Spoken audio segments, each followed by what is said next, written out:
tapi ini butuh penekanan di sini, dia mungkin akan melarikan ke poin yang lain karena ini penting untuk dimasukkan. Kira-kira begitu. Kira-kira begitulah yang dimaui oleh Al-Qur'an Karim. Oke, kita lihat yang pertama ya. Wa wassaina. Dalam Al-Qur'an penggunaan fi'il wassa ini ada dua, ada wassa, ada ausa, ada yang af'ala, ada yang fa'ala. Penggunaan wassa itu fungsinya adalah digunakan untuk lil mubalaghah. Jadi untuk penguatan litasydid 'alal wasiyah wal mubalaghah fiha. Jadi kalau ausa poin yang pertama mewasiati, tapi kalau wassa mewasiati tapi sungguh-sungguh mewasiati. Atau ini bukan wasiat yang biasa karena diungkapkan dengan dikasih tasdid itu. Jadi tasdidnya itu tasdidus shad itu fungsinya adalah litasdidi 'alal wasiyah wal mubalaghah fiha. Penguatan terhadap wasiyah itu sendiri dan penguatan lagi mubalaghah fiha. Itu fungsi yang pertama. Apa maksudnya gini? Wasiyah saja sudah penting, ya dah.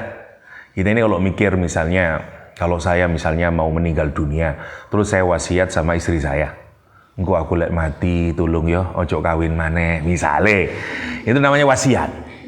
Biasanya wasiat itu akan dipegang teguh karena berbeda dengan kalau saya cuma berkata aku ngandani awakmu yo, beda, ya dah. Karena kalau wasiat itu apalagi kita lah orang Jawa misalnya kalau kita mendengar kata wasiat seakan-akan harus dilakukan. Banyak orang setelah orang tuanya meninggal itu datang ke seseorang, ini wasiat dari orang tua saya, ini wasiat, karena pentingnya wasiat. Nah sekarang renungkan ya, Quran tidak hanya menggunakan wasiat, tapi tasdidul wasiyah, mubalaghatul wasiyah. Sekarang bayangin, buat ini bukan hanya wasiat yang biasa, wasiat yang sungguh-sungguh, poin nomor 1.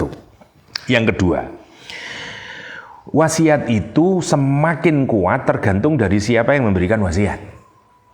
Kalau orang tua kita ngasih wasiat, makin serius dibanding guru ngasih wasiat sama orang tua ngasih wasiat, tentu lebih kuat orang tua ngasih wasiat. Sekarang bayangin Allah ngasih wasiat.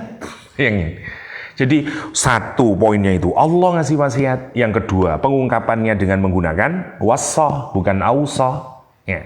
Jadi ini bukan leberek bahasa nih, tapi ini amat sangat kuat, dikokohkan bener agar masuk di dalam otak kita. Jangan sampai kamu tidak serius mikirin ini gitu. Karena ini wasiat datangnya dari Allah nomor 1. Yang kedua, Allah mewasiatkan dengan amat sangat gitu. Sehingga mestinya kalau kita mendengar kata wa wassaina, kami mewasiatkan, berarti kita tidak boleh take it easy. Berarti kita ini harus pay highly attention gitu. Pay high attention untuk apa? Karena Quran menggunakan kata wassaina. Itu poin yang pertama. Yang kedua, kata wassa itu digunakan untuk umuriddin wal umur al-ma'nawiyah. Jadi wassa yusta'mal fi umuriddin wal umur al-ma'nawiyah. Digunakan untuk perkara-perkara keagamaan atau perkara-perkara yang bersifat abstrak, maknawi. Ya. Sementara ausa digunakan untuk al-umur al-madiyah. Itu perkara-perkara yang bersifat bendawi, yang bersifat material. Nah itu menarik ya.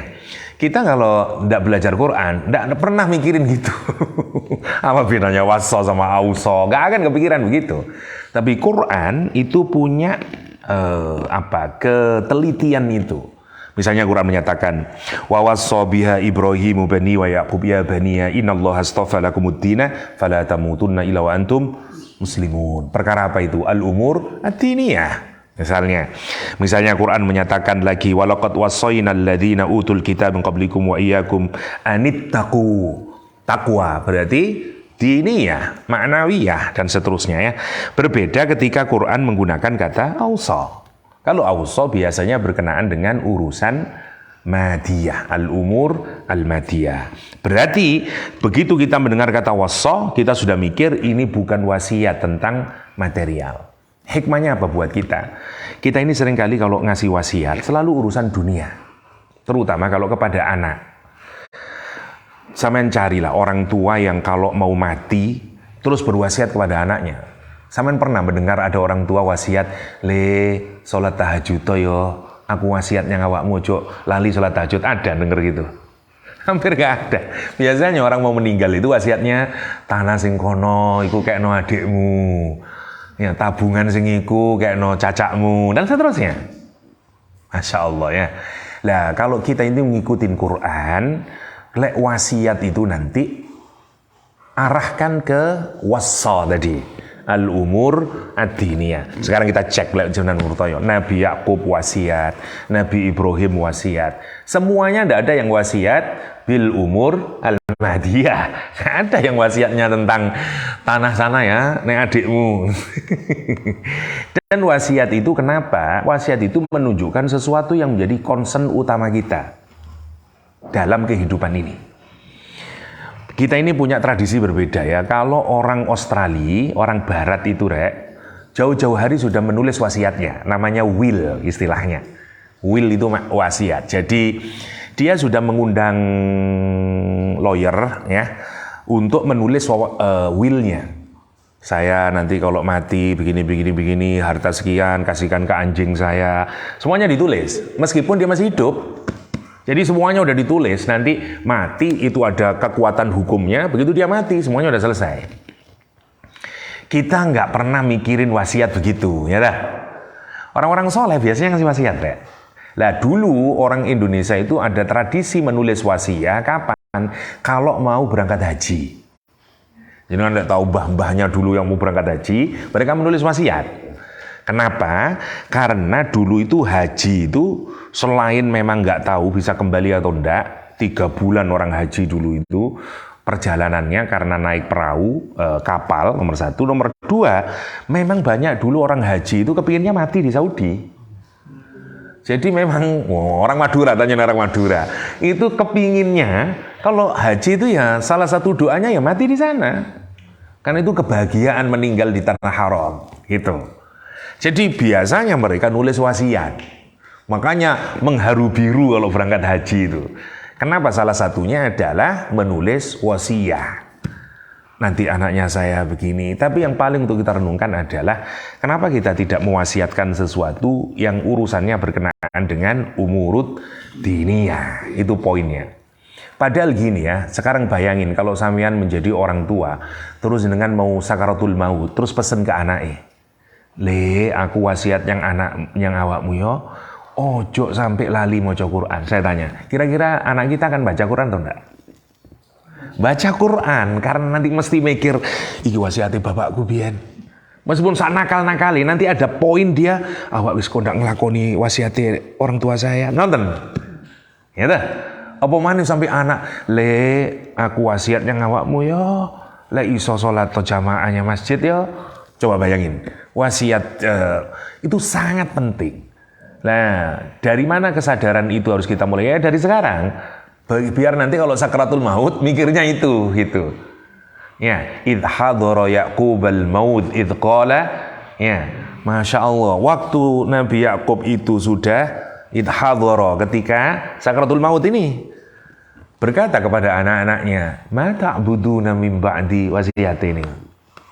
Bukan, "Le, kon mangan opo le mari kene le," bukan itu. Bukan ma ta'kuluna min ba'di, ma ta'buduna min ba'di. Itu poin nomor 1 ya. Jadi ini baru kalimat wasaina. Wasaina. Jadi kalau kita pikirkan wasiat boleh enggak sebelum kematian? Boleh. Seperti ini. Allah mewasiatkan kepada kita. Ini dan sungguh-sungguh, karena itu satu, wasiat itu tidak mungkin kita ungkapkan kecuali ada relasi cinta antara orang yang mewasiati dengan yang diwasiati.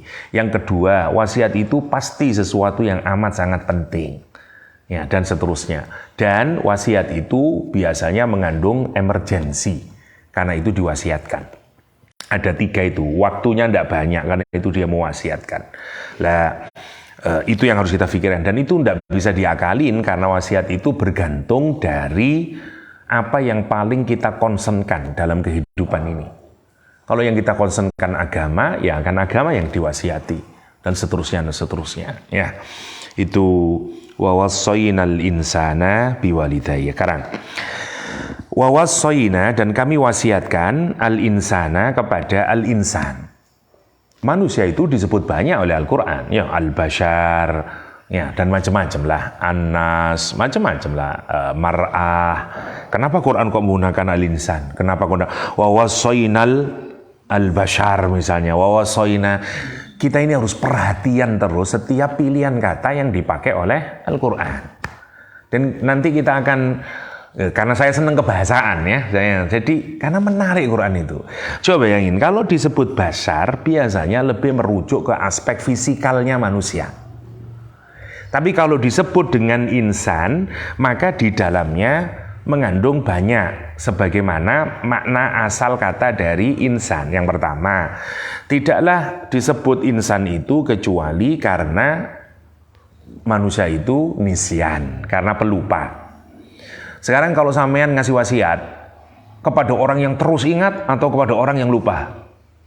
Yang lupa, karena itu pakai insan. Allah, coba bayangin. Mungkin kalau jenengan nulis skripsi bahasa Arab, gak akan kepikir gitu itu. Saya mau pakai basar kah? Saya mau pakai mar'ah deh. Gak akan sepikir sampai ke sana.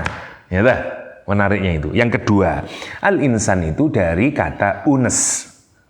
Unes, orang yang lembut, compassionate, ya, orang yang dan seterusnya lah, penyayang. Orang yang disebut anis. Nggak tahu istri saya penyayang atau lembut nih, nah. Kalau belum ya dirubah jenenge Anas. Ya, jadi Anis itu gitu, Anis. Ya. Yang menarik sekarang, kenapa kok disebut dengan insan? Karena manusia itu, watak dasarnya manusia itu sebenarnya selain dia pelupa, ya, nomor dua adalah dia compassion, dia compassionate person. Kita ini makhluk yang penyayang sebenarnya. Jadi kita harus yakin ya, dengan karakter manusia itu, senakal-nakalnya orang, sekeras-kerasnya manusia, jauh di kedalaman hatinya, dia penyayang aslinya.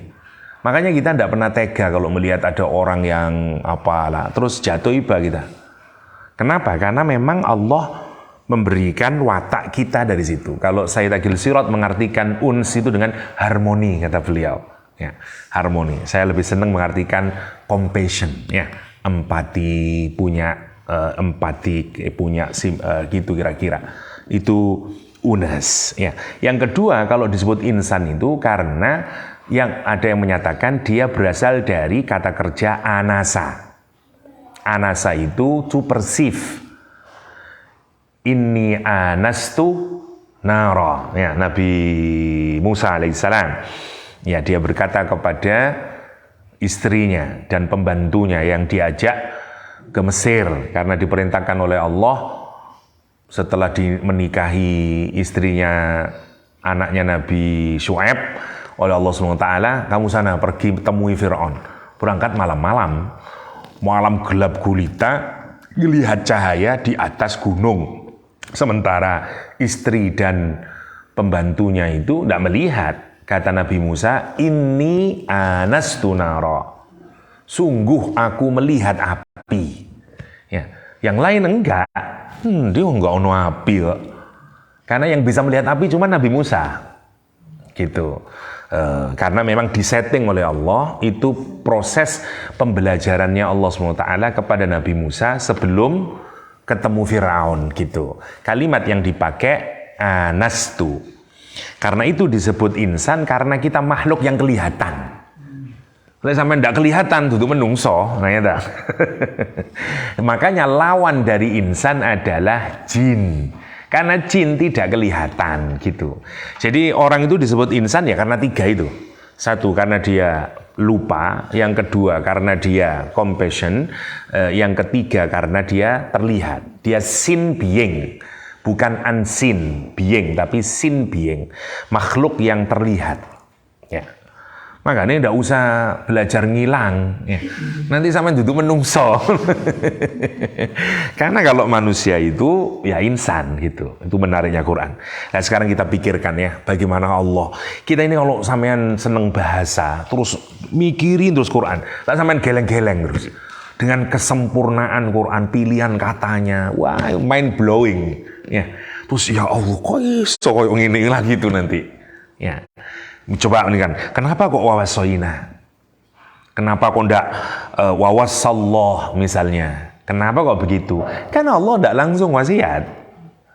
Dia perantara dari malaikat Jibril ke Nabi Muhammad, nanti disampaikan lagi. Sekarang saya yang menyampaikan kepada sampean, ya dah. Karena itu ada proses kekamian, wawasoina. Tapi jangan dikira ini dari saya yang ngomong, enggak. Saya cuma membacakan saja. Tapi perlu bantuan karena itu disebut kami, wawasoina Allah. Itu menariknya ya, wawasoinal insana. Kita diwasiati karena kita ini selalu lupa. Berarti nanti dipikirkan ya, berarti Allah mewasiati kita karena kita punya peluang lupa. Allah mewasiati kita kenapa? Karena jauh di kedalaman kita, kalau disentuh nanti kita akan tergerak. Karena kita punya empati dalam hati kita. Itu maksudnya.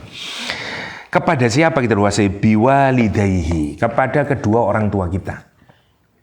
Disuruh ngapain? Ya disuruh berbuat baik tentu saja. Sekarang saya tanya, ada ndak orang yang lupa kepada kedua orang tuanya? Ada. Begitu sukses lupa dia sama kedua orang tuanya. Kenapa? Ya karena itu dikasih wasiat. Allah kalau kita pikirin ya. Yang menarik lagi. Kenapa Quran kok tidak menggunakan wawasainal insana misalnya menggunakan kalimat biabawaihi. Kok enggak biabawaihi, kok menggunakan biwalidayhi. Ya. Kalau menggunakan abawaih itu tasniyatul ab wal Kalau walidain tasniyatul walid wal walidah. Mudahnya adalah orang tua biologis itu walid sama walidah. Ya, walid bapak, walidah ibu yang melahirkan. Kenapa? Karena dia dikaitkan dengan proses wiladah atau kelahiran itu. Jadi kenapa disebut walid? Karena dia punya kontribusi dalam proses wiladah itu. Tapi kalau abawaihi itu abun sama umun. Ubuwah itu kalau kita perawatan, kalau ubuwah ya. Ya samalah, dia menjadi role model, dia dan seterusnya lah, ngumpul itu namanya dan seterusnya. Oke, kenapa kok dipilih walidain? Karena di sini itu diingatkan kita kepada proses yang paling sering kita lupakan. Dari semua kebaikan orang tua sampean itu, yang sampean paling lupa apa? Yo kehamilan sama menyusuinya, sama proses wiladah. Ada yang sampean ingat? Aku biyen eling sing weteng biyen. Ada yang ingat. Biyen aku eling sing nyusu iku, rasa vanila kan. Ada yang ingat ya. Padahal itu yang paling penting. Allah kalau kita pikirin ya. Jadi ya Allah kok iso nggak biwalidayhi itu. Ya dah.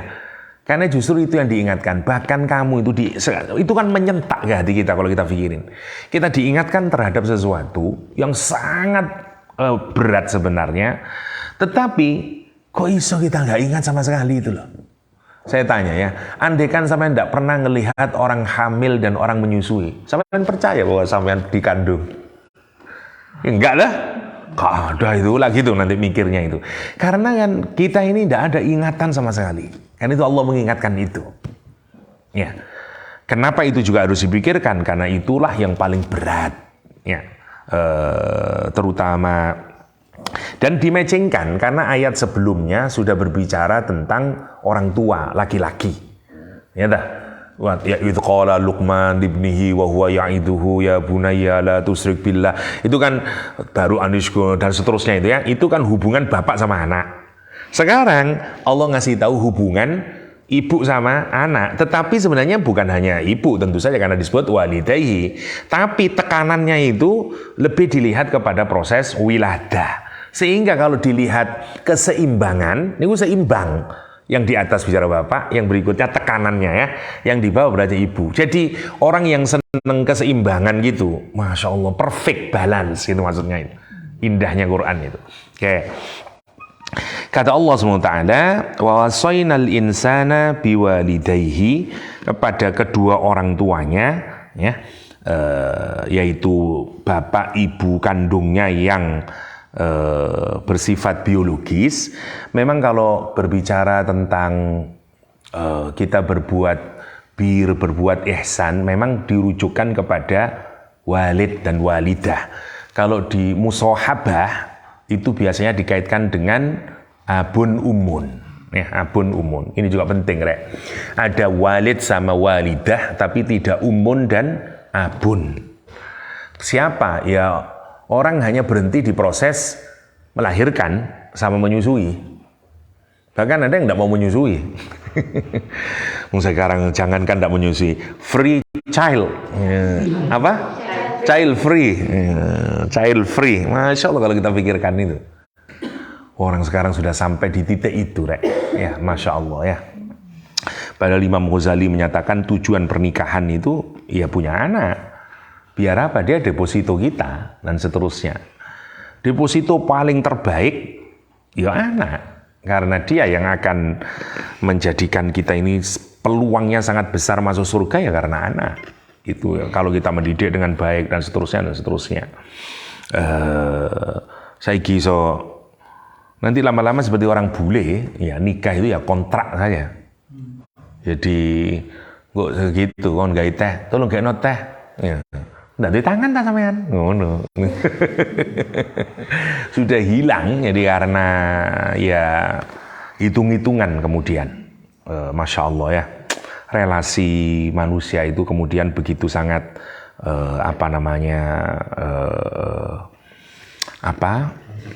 transaksional, ya periferal dan seterusnya, permukaan sekali, tidak ada kedalaman kemudian. Oke.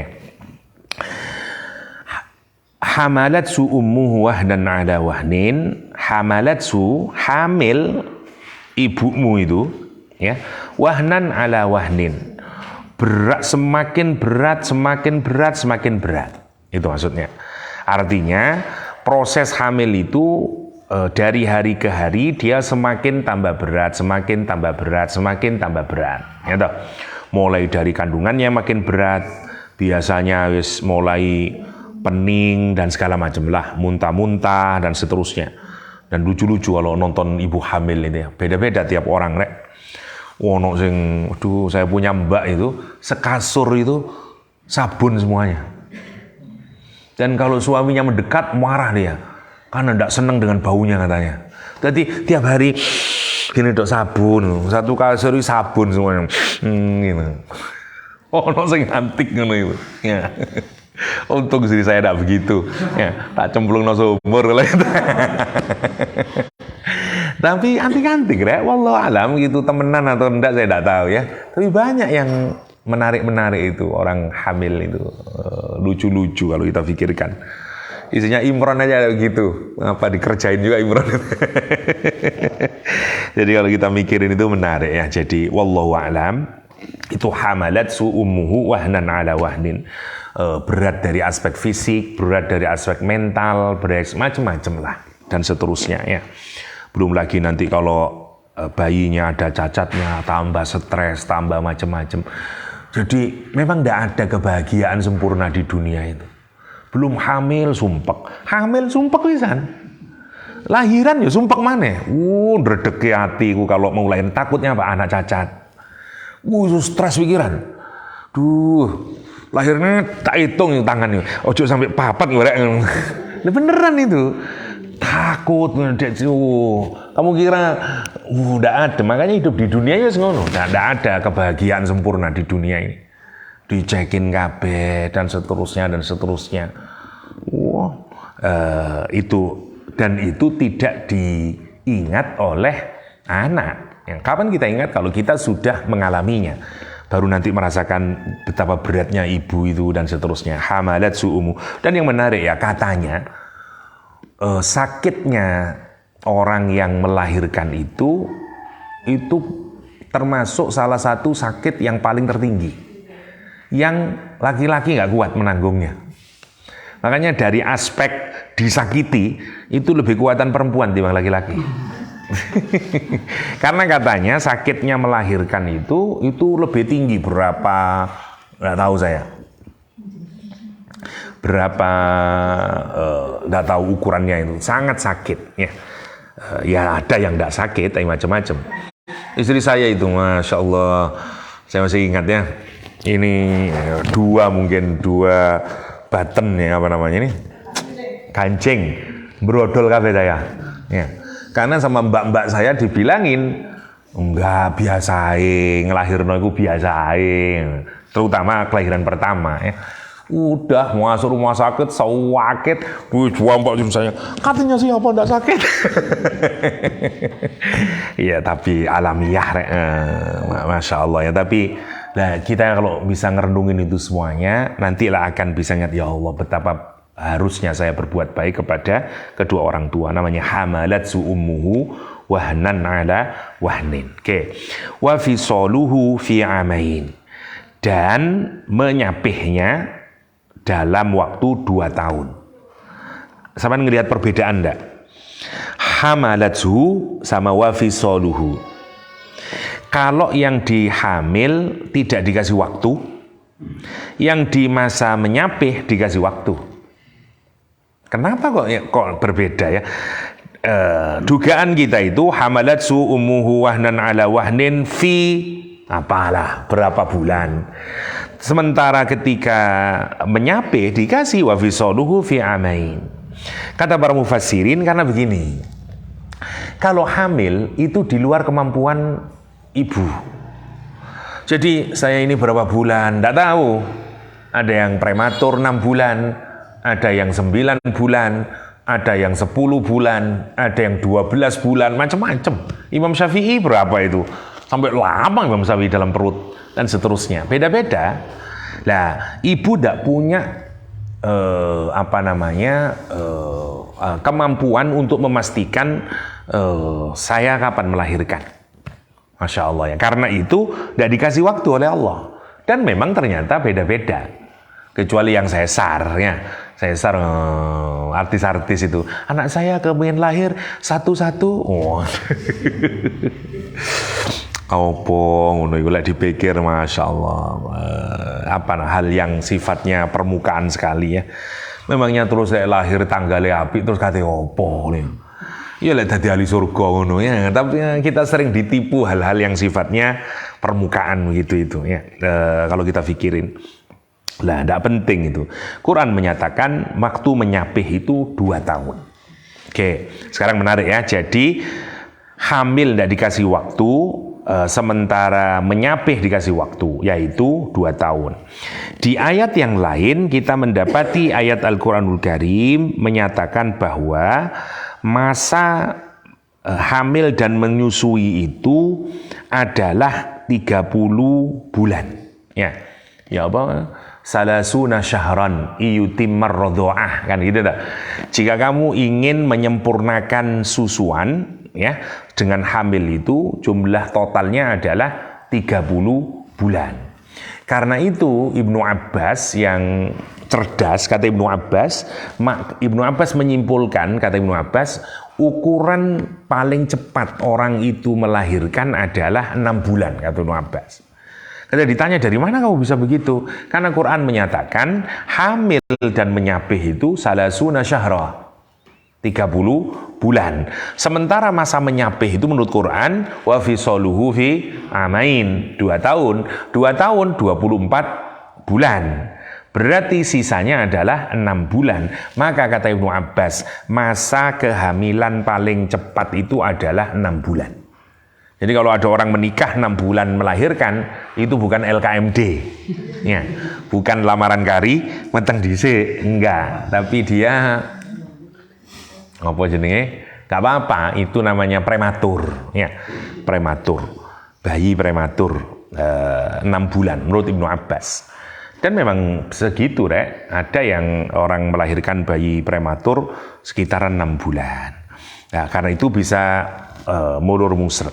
Karena Quran menggunakan redaksi yang yutim marrodoah itu, maka para ulama memang berbeda, bukan wajib yang kemudian mengakibatkan dosa kalau tidak sempurna sampai 2 tahun. Memang itu kesempurnaannya yang terbaik adalah menyusui itu adalah 2 tahun. Kalau lebih dari 2 tahun sebenarnya sudah tidak dianjurkan, itu jelek. Memang beda-beda kalau di fikih Islam itu udah menyatakan haram, ada yang menyatakan tidak apa-apa, tapi sebaiknya enggak.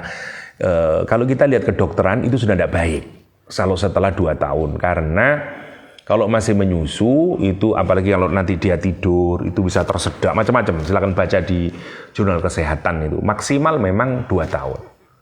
Lah ibu itu biasanya seakenan soalnya perjuangan sendiri menyapih itu. Waduh, macam-macam, langsung dikasih obat merah. Dikasih jeruk pecel, macam-macam, sekira gak mau itu. Masya Allah. Tidak tahu sajat berapa lama? Coba bayangin, berarti lebih itu 2 bulan, 2 tahun lebih sudah. Karena seakan, tapi memang harus, karena itu demi kebaikan si anak. Kalau bisa 2 tahun sudah tidak boleh, maksimal itu sudah. Wa fisaluhu fi amain. Lah yang kedua, faktor yang kedua yang diminta oleh Quran itu rodho'ah, ya, bukan syarabah. Rodho'ah itu mengisap, ya, jadi minum dengan cara mengisap, bukan minum dari botol. Jadi ya enggak apa-apa, itu kelas level kedua lah. Tapi yang diminta itu sebenarnya adalah rodho'ah, ya, bukan disedot terus taruh kulkas. Nah, itu kan wanita-wanita wanita pekerja bisa begitu. Yo nggak apa-apa itu, kalau bisa jangan melakukan itu. Kalau bisa ya susui. Itu ganjaran ya, Masya Allah, kalau jenengan pikirkan.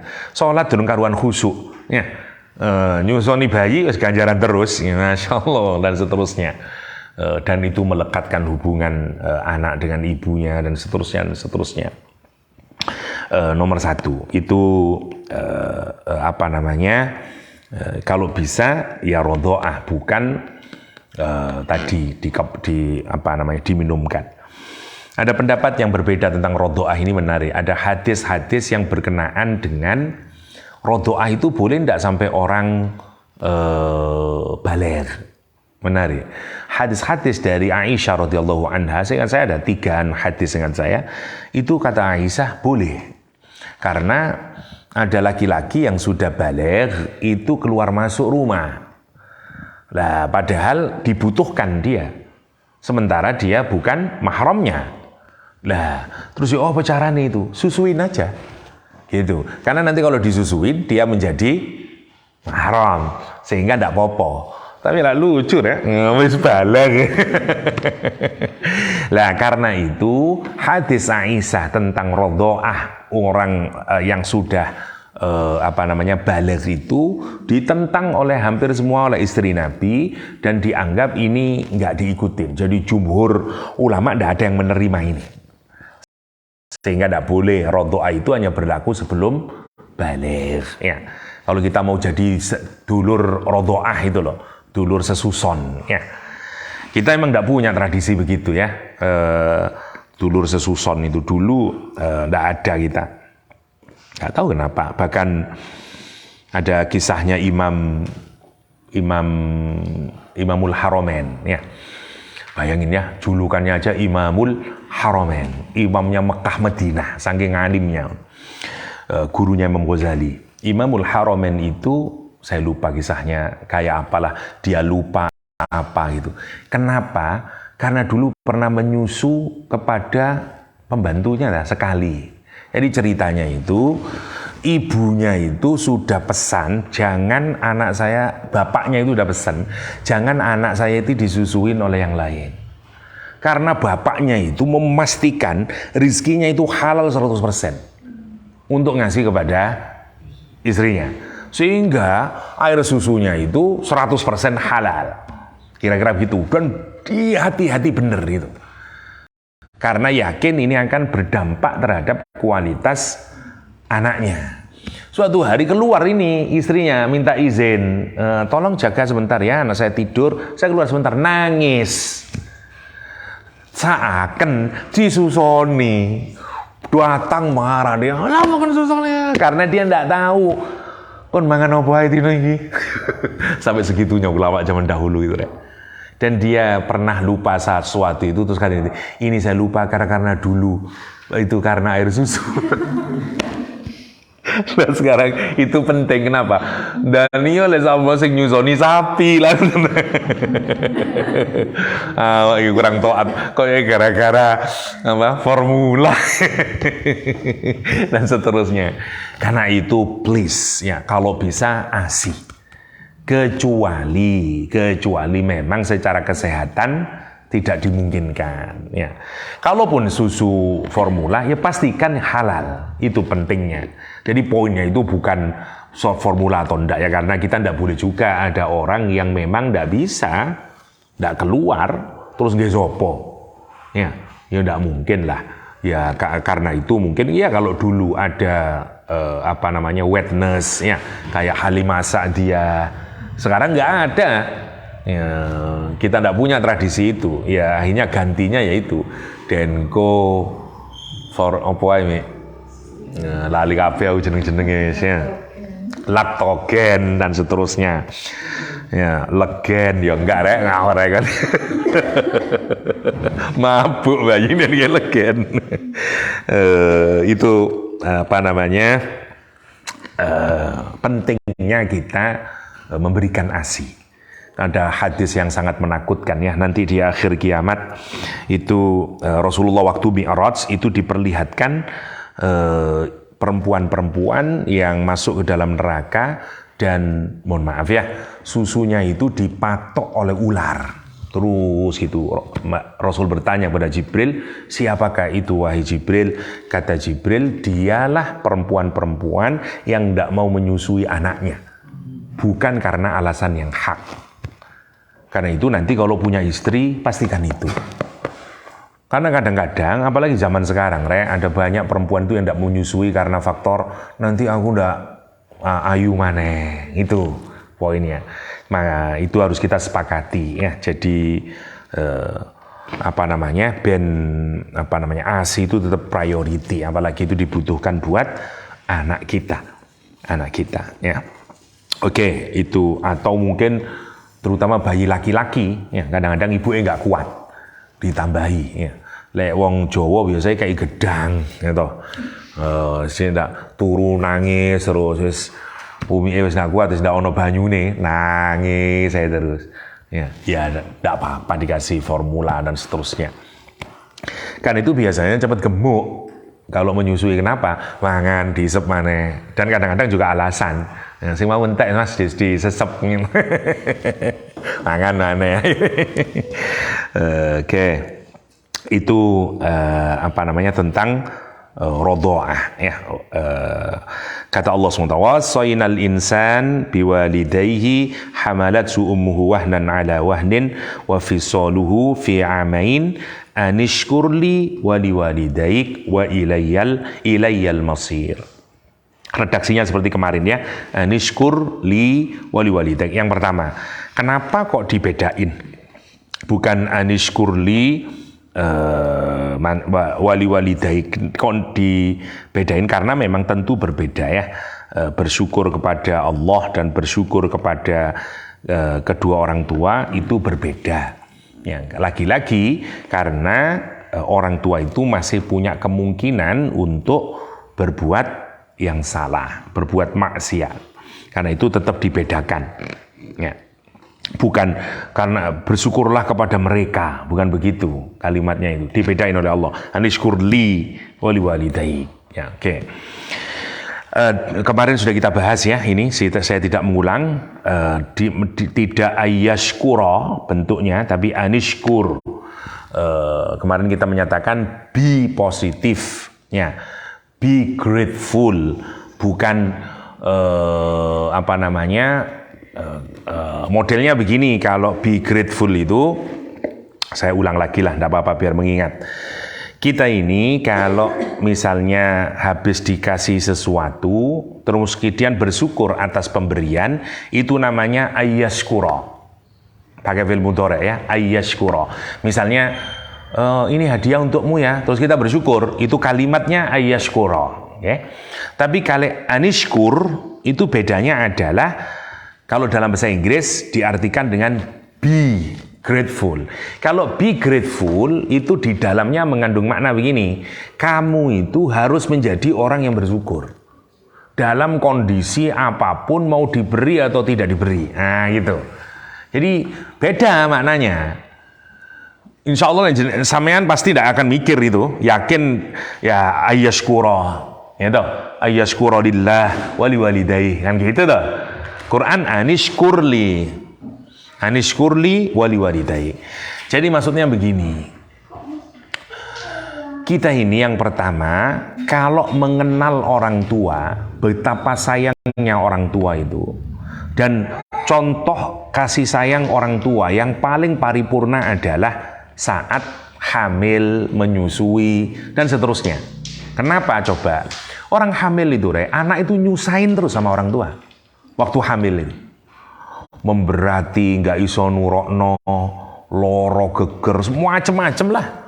Apalagi masa menyusui, ya Allah, ya nangis, kurang turu lah, ono sing turu ngene tok, ya gini terus, karena diceritain, gini lagi, capek. Tetapi lihat apa yang diberikan orang tua, tetap nyayangi, tetap senyum, tetap dan seterusnya. Padahal yang diberikan anak apa? Nyakitin terus.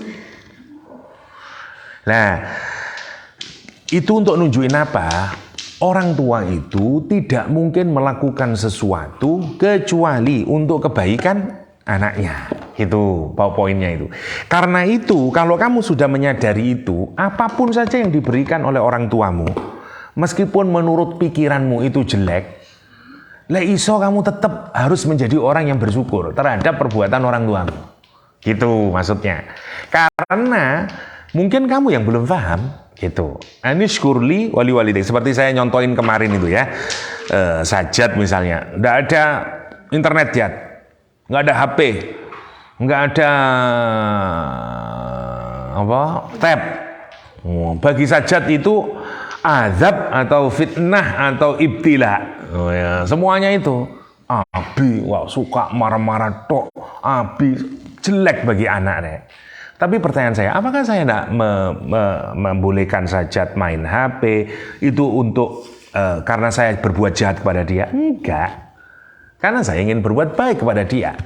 Dan seterusnya itu. Ya, jadi kalau kita tahu sifatnya orang tua yang sebenarnya tidak ada orang tua itu niatnya untuk keburukan anak, maka sikap idealnya interaksi kita dengan orang tua adalah be grateful. Karena apapun saja yang dilakukan oleh orang tua kita, meskipun nampaknya buruk bagi kita, tetapi hakikatnya adalah untuk kebaikan kita. Karena itu mestinya saya harus bisa tetap bersyukur, meskipun saya masih belum bisa, gitu mestinya. Nah, itu normalnya begitu. Kapan kita akan tahu gitu? Nanti kalau sampean wis dewasa. Lah menjadi ngerti, iya ya, saya nyontoin Lubna lah. Ya, Lubna. Waduh, dulu di Australia itu kan satu hari satu ayat dari Indonesia dibawa ke Australia. Habis itu baca apa ya? Al-Fatihah, lupa. Langsung tetap berdiri di pintu, ulang, sampai nangis. Ya, nah dia sedih dan seterusnya. Tapi kalau tidak begitu, bagaimana dia menyukai Quran dan seterusnya? Itu di pikiran saya. Ya, dan seterusnya. Tapi kalau dipikirkan, mungkin sekarang masih marah dan seterusnya, masih ngerasa capek dan seterusnya. Kemarin kita nyambangin untuk biro Wislub 27, tapi 29 sudah, 30 sudah, berarti tinggal dikit lagi. Ya. Tapi nanti insya Allah, wis lulus lah. Nanti lah dine iya ya, makasih Bi, ngono.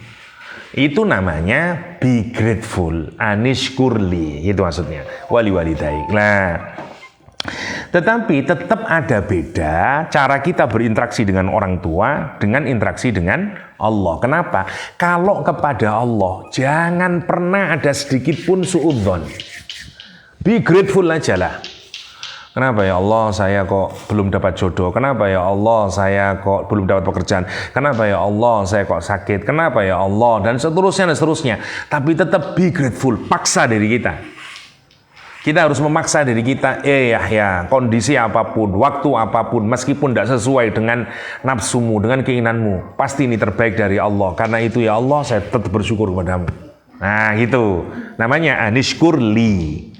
Kalau kepada orang tua, kenapa kok dibedakan? Karena kadang-kadang namanya orang tua itu bukan sempurna. Kadang-kadang memang ya jelek yang diperintahkan orang tua. Seperti kasus Sa'ad bin Abi Waqqas kemarin, orang tuanya menyuruh pindah agama, kan gitu. Karena itu yang menarik adalah di sini itu ketaatan itu hanya dalam urusan nanti ya bil ma'ruf tadi, musahabah, persoalan urusan-urusan dunia yang tadi. Oke, yang kemarin ya. Oke, sekarang kita lihat. Kemarin kita sudah memahami bahwa kalau kita berbuat baik kepada dua orang tua, itu ada yang ihsan, ada yang birrul walidain kan gitu.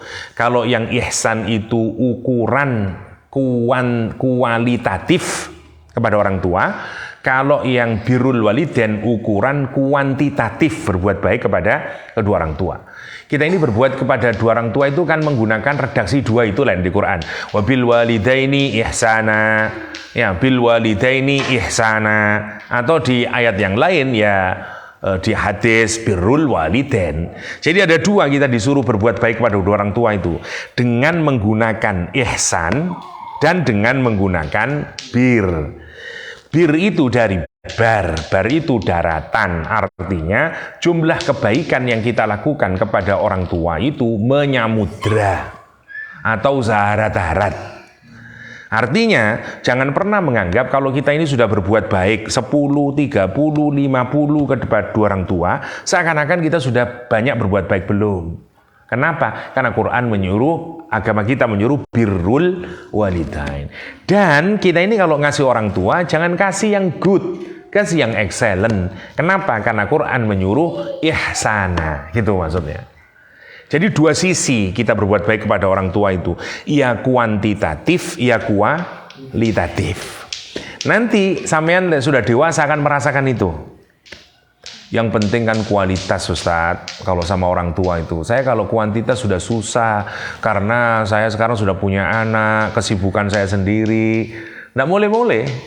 Sebulan nggak pulang, 2 bulan nggak pulang, 3 bulan. Padahal orang tua itu nggak butuh duit kita. Ya butuh. Tapi yang dia lebih butuhkan adalah mulia. Aku kepingin roh awakmu, ngoten. Itu pentingnya. Makanya kita tidak bisa hanya dari sisi kualitatif. Anaknya kaya raya, ngirimin duit sudah, kok masih tidak boleh tak? Saya kurang apa susah, Ibu. Saya ini lagi sibuk ini, meeting lagi dengan CEO sana, dengan ini dan seterusnya, meeting. Ibu kan sudah semua dicukupi. Ibu batin, saya tidak hanya butuh itu, Nak. Ya, saya tidak hanya butuh kuantitatif, saya butuh kualitatif, ya. Sama aja dengan istri katakanlah. Terus dipepei tapi tidak ada kualitas, ya tetap aja. Makanya dua-duanya itu anishkurli wali walidaik ilayyal masir, hanya kepadaku. Jar majrur yang didahulukan ini fungsinya adalah lil hasr, ya. Hanya itu saja, hanya kepada Allah saja kita ini nanti akan kembali, ya. Allah saja yang nanti kita akan wasainal insana biwalidayhi hamalathu ummuhu wahnan ala wahnin wa fisaluhu fi amain anishkurli wa liwalidayk ilayyal masir wa in jahadaka ala an tusyrika bima laysa laka bi ilm. Belum ya, ayat 15 ya ternyata. Fala tuti'huma wa sahibhuma fid dunya ma'rufa wattabi' sabila man anaba ilayya thumma ilayya marji'ukum fa unabbi'ukum bima kuntum ta'malun. Kalau kita lihat redaksi ayat 14 dan 15 tadi yang diawali dengan kata al-insan, lah kalau kita lihat konteks insan di sini dirujukkan kepada Sa'ad bin Abi Waqqas. Saya sudah cerita belum ya? Yang ibunya itu menyuruh dia masuk kafir lagi. Saya ingat saya sudah, apa saya yang tidak ingat ya? Belum, oke. Jadi ada kisah menarik. Sebentar, semoga di sini. Sa'ad bin Abi Waqqas itu masuk Islam. Ibunya marah-marah. Karena marah-marah, akhirnya dipanggillah Sa'ad bin Abi Waqqas. Setelah dipanggil, katanya, sebentar, saya bacakan saja ben menarik. Kata dia, kuntu rojulan barron bi ummi, kata Sa'ad bin Abi Waqqas. Saya ini laki-laki yang sangat baik kepada ibu saya. Falamma aslamtu, ketika saya masuk Islam, qalat ya Sa'ad, ma hadzal ladzi araka qad ahdatsa, kata dia.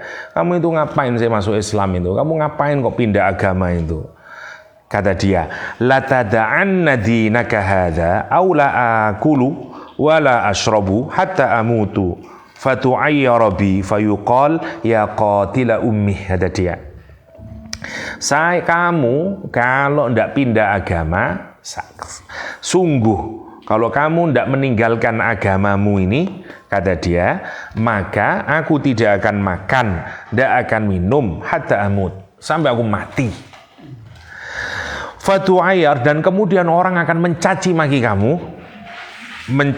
kamu dan akan memberikan julukan kepadamu ya qatila ummi, wahai orang yang membunuh ibunya. Wano wis, kata dia, kamu kalau tetap masuk Islam, saya tidak akan makan, tidak akan minum, terus saya mati dan orang-orang akan bilang itu loh laki-laki yang membunuh ibunya. Kata ibunya, gila lah ibunya ini, karena itu disebut dengan jahadaka. Maka fakultu la taf'ali ya ummah, jangan lakukan itu wahai ibu. Fa inni la ad'u dini hadza li syai', saya tidak akan meninggalkan agama ini sedikit pun dan karena apapun. Famakathat yauman wa lailatan lam ta'kul, hari pertama ibunya tidak makan, tidak minum, lemes. Pagi-pagi terus bilang, udahlah ibu, ini masakan, silakan makan. Tidak mau makan ibunya Sa'ad bin Abi Waqqas. Sampai hari kedua, tidak makan, tidak minum. Sampai hari ketiga, tidak makan, tidak minum, tambah lemes sekarang. Oke, Saat akhirnya mikir, ini gila ibu ini. Akhirnya dia bilang apa? Ya ummah, ta'lamina, wahai ibu, Anda kan tahu. Wallahi demi Allah, laukanat laki mi'atu nafsin. Kalau sampean bu, kalau Anda ibu memiliki 100 nyawa, fakharajat nafsan, maka nyawanya itu keluar satu-satu. Maksudnya, sampean ndak makan, ndak minum, sehari 2 hari mati. Terus urip maneh. Ndak makan, ndak minum, mati. Urip maneh. Sampai ping 100 kali. Ini lihat. Ibu kekeh, anaknya lebih gila lagi sekarang. Apa kata dia? Fakharajat nafsan, ma taraktu dini hadza li syai'. Saya tidak akan meninggalkan agama ini, bu. Fa in syi'ti fakuli. Sekarang terserah sampean wes. Kalau sampean ngendaki, ya mangano.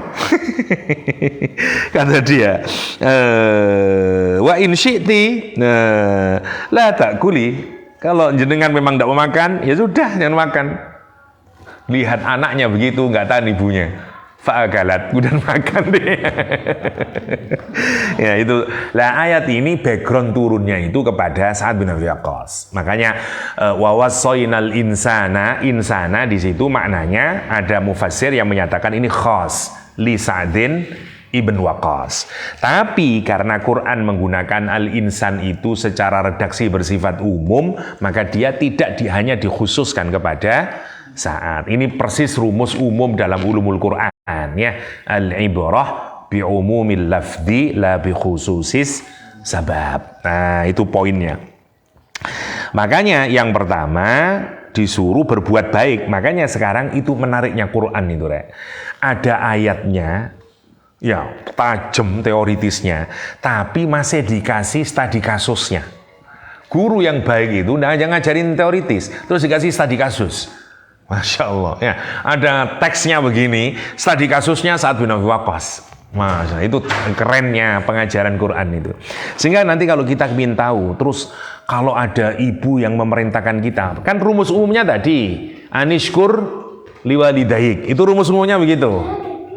Tapi kalau kepada Allah, tidak mungkin, karena Allah selalu positif. Ya. Tapi kalau kepada orang tua, habis dikasih kaidah yang bersifat umum, universal tadi, yang umum, ya, kemudian ditasis. Apa tasisnya? Wa in jahadaka, kalau kedua orang tuamu tadi maksa kamu, jahada itu kayak badlul juhdi ya. Kita ini kalau bahasa Inggrisnya striving. Ya, kita mengeluarkan seluruh tenaga kita dengan sungguh-sungguh. Itu namanya juhdun. Karena itu misalnya kalau kita berpikir dengan maksimal namanya ijtihad. Kalau kita melakukan tazkiyatan nufus secara maksimal namanya mujahadah. Kalau kita melaksanakan secara maksimal secara fisik namanya jihad. Ya, makanya ada jihad, mujahadah, ijtihad, kaitannya itu.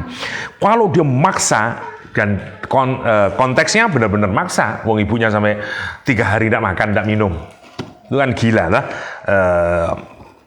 Tapi ala antusyrika bima laisa laka bi ilm, kalau dia memaksa untuk berbuat syirik, ya, yang kamu tidak punya pengetahuan tentang itu, fala tuti'huma, jangan taati kedua orang tuamu. Nah, ini namanya tasisnya tadi. Rumus umumnya washkur liwalidaik, tapi ditasis dengan fala tuti'huma. Kapan? Jika itu, atau kalau di dalam hadis la ta'ata li basyarin fi maksiatil khaliq, kan gitu loh. Fala tuti'huma, tapi kemudian disuruh apa? Wasahibhuma. Sahib itu membersamai, Jadi kalau ada orang yang berdua terus kemana-mana berdua, namanya sahib. Karena itu Abu Bakar, Umar disebut dengan ashabu Rasulillah. Kenapa? Karena mereka berdua kemana-mana ngikutin Nabi, meneladani Nabi, dimiripkan semirip mungkin dengan Nabi. Karena itu suami istri yang kemana-mana berdua aja dan mirip akhirnya. Karakternya mirip, bahkan lek ono wong koyo cacak adik ya, mirip dan seterusnya. Quran tidak lagi menyebut zauj sama zaujah, nyebutnya sohibah. Ya, wa sohibatihi wa bani. Ya, dan istrinya dan pasangannya maksudnya, sahabatnya, karena berdua kemana-mana. Nah, tapi sohibhuma itu, musohaba itu untuk urusan dunia. Jadi kalau bukan kita ini hanya terus disuruh membersamai orang tua, ya, itu hanya dalam urusan dunia. Tapi kalau dalam urusan keagamaan, tidak boleh. Kalau tidak benar, ya jangan taati. Itu wasahibhuma fid dunya ma'ruf. Ada yang menarik ini. Dan sahabati, temani, muasyarah lah, ya, dengan yang baik kepada di dunia ini, bukan di akhirat, fit dunya ma'rufa, dengan cara yang baik. Tapi kalau kepada istri, misalnya kalau di dalam Al-Quran tentang istri, ya, Quran menyatakan fa'amsikuhunna bima'ruf au sarrihuhunna bima'ruf, atau kamu tidak ceraikan dia atau ceraikan dia bima'rufin. Kenapa kok tidak gini?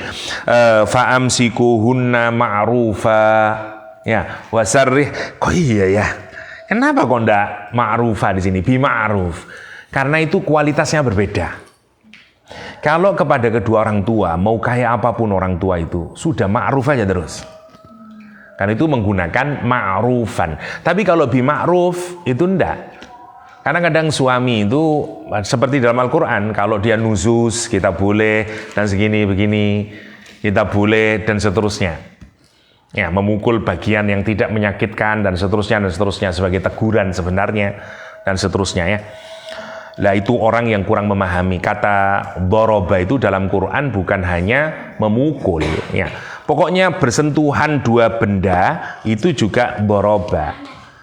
Dalam ayat Al-Quran banyak yadribuna fil ard, itu maksudnya berjalan di muka bumi, bukan mukul. Karena kaki kita itu kalau nginjak bumi deng deng masuk itu namanya, pakai kalimatnya yadribuna fil ard. Jangan memukul bumi, maksudnya ya enggak berjalan di muka bumi gitu. Nah makanya enggak, termasuk Quran menyatakan itu yang biasa dikritik oleh orang bule. Gimana Quran kok membolehkan memukul istri itu? Nah begitu ya. Wah kan sing wis nakal lah ya nusus koyok istrinya Nabi sapa? Nabi Ayub ya. Dipukul wis sumpah ya, tak pukul kamu 100 kali. Turun ayat disuruh apa? Rumput 100 dibengkak jadi siji baru dipukulin, dan sekali udah podo 100 ya. Itu gambarannya, dipukul sampai rumput ya. Kalau kita pukul aja sampai duit ya. Masya Allah, itu namanya wasahibhuma fid dunya ma'rufa. Tetap kita harus musahabah kayak apapun, wong tua ngamuk, wong tua apa udah diem, ma'ruf aja, berbuat yang baik kepada dia. Ma'ruf itu kebaikan yang sudah diiktiraf, yang sudah dikenal ya oleh akal sehat, mestinya begitu. Maka kalau ada orang tua yang marah-marah atau ngagetin, udah diem aja. Tetap karena perintah Quran ma'rufan, bukan bima'rufin. Itu poinnya. Wasahibuma fid dunya ma'rufa.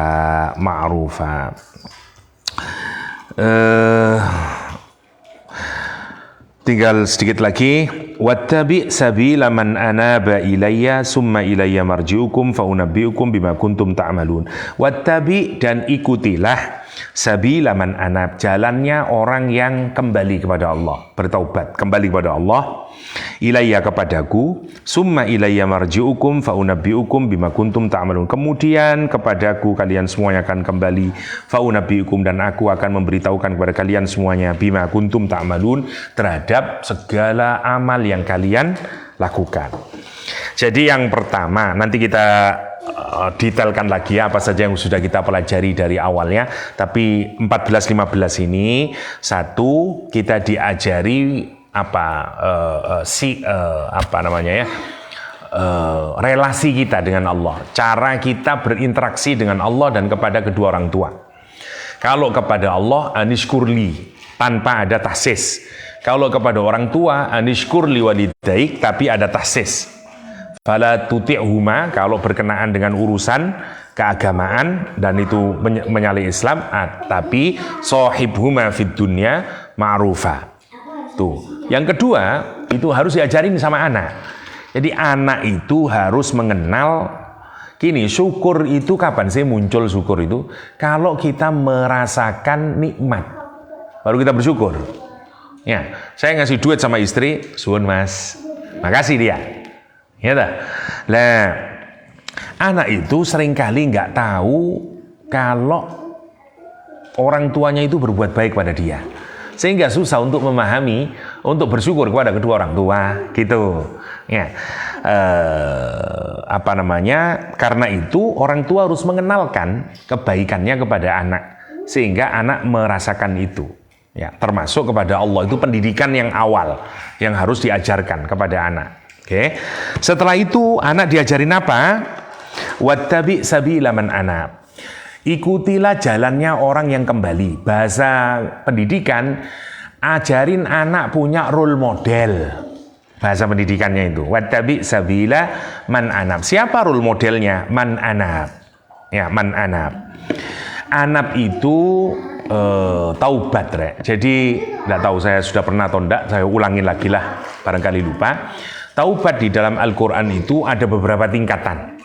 Taubat yang paling top namanya aubah. Ya, pakai alif. Aubah. Ini taubatnya para anbiya. Dia paling sering kembali kepada Allah, para nabi itu. Dosa ndak dosa itu paling banyak kembali kepada Allah, mengingat Allah, ingatannya terus kepada Allah. Misalnya ketika Allah menggambarkan Nabi Sulaiman dan Nabi Ayub, Nabi Ayub, Al-Quran menyatakan ni'mal abdu innahu Awwab. Al-awwab itu dari kata aubah. Itu level paling tertinggi taubat. Setelah aubah namanya inabah. Inabah itu ada dua. Ini biasanya taubatnya para aulia, taubatnya orang solihin, dan taubatnya para anbiya juga. Nah kita ini anak harus dikasih role model siapa? Ini minimal nabi, orang-orang soleh. Jangan Superman sama Supermi aja, cari yang lain. Ya, kenalin anak dengan itu. Sehingga anak punya role model tentang orang yang man anaba ilayya. Misalnya Quran menyatakan ya man khasyar rahmana bil ghaib wa jaa biqalbin munib. Ya, biqalbin munib. Munib dari kata inabah. Itu siapa yang bisa munib itu yang inabah? Man khasyar rahman. Siapa yang khasyar rahman? Al ulama, kan gitu dah. Ya, innama yakhsyallah min ibadihil ulama. Karena itu man khasyar rahman bil ghaib wa jaa biqalbin munib. Surat apa? Qaf ya, dan seterusnya. Jadi itu inabah. Di atas inabah itu namanya taubah. Jadi ada taubah itu untuk orang mukmin secara awam, semua orang mukmin. Ya, ya ayyuhalladzina amanu tubu ilallahi taubatan nasuha. Itu semua orang mukmin sudah. Itu level biasa deh. Kalau punya role model jangan yang biasa. Kata Quran, role model itu harus solihin, solihat, anbiya. Makanya bukan di sini tuh pakai anab. Wattabi sabila man anab. Bukan mantaba. Masya Allah. Nah, kalau mantaba itu biasa. Illa mantaba wa amana wa amila amalan soliha mantaba. Ini bukan mantaba, man anaba. Allah, coba bayangin. Terakhir, yang paling kecil sendiri taubatnya orang yang ahli maksiat. Misalnya maksiat besar, ya kabair, sogoir, mereka lakukan semuanya. Taubatnya namanya taub. Tidak ada tak marbutonya. Taub. Di surat Ghafir Al-Mu'min ya. Ghafirudz dzambi qabilut taubi, bukan qabilut taubati. Qabilut taubi. Karena itu taubat yang paling terkecil. Karena itu suratnya disebut Ghafir. Surat ini menariknya teman. Suratnya surat Zat yang Maha Mengampuni. Sampai taubatnya taubat yang paling jelek sendiri, wes. Kita ini kalau mikir, ya Allah kok betapa indahnya Quran itu ya. Suratnya surat Ghafir ngasih contohnya taubat yang paling ada. Wong mata ini wong sewu, orang gini-gini masih diterima oleh Allah. Qabilit taubi kata Allah. Masya Allah. Ini namanya qabilit taubi. Bukan qabilit taubati. Itu karena derajatnya. Kalau Imam Qushairi dalam Risalah Qushairiyah itu bagi 3 biasanya memang. Jadi aubah, inabah, taubah. Ya, kalau pakai Quran lebih lagi itu. Ada yang bagi 5. Aubah, inabah, madhab, terus taubah, taub. Ya. Saya yang senang pakai 4 itu aja. Aubah, inabah, taubah, taub. Artinya apa? Kita dalam konteks ini kalau pakai role model, pakailah role model yang paling terbaik tadi itu. Inabah. Kenapa Ustadz kondak yang aubah saja? Yang aubah tidak bisa jadi kita nanti ketinggian ya.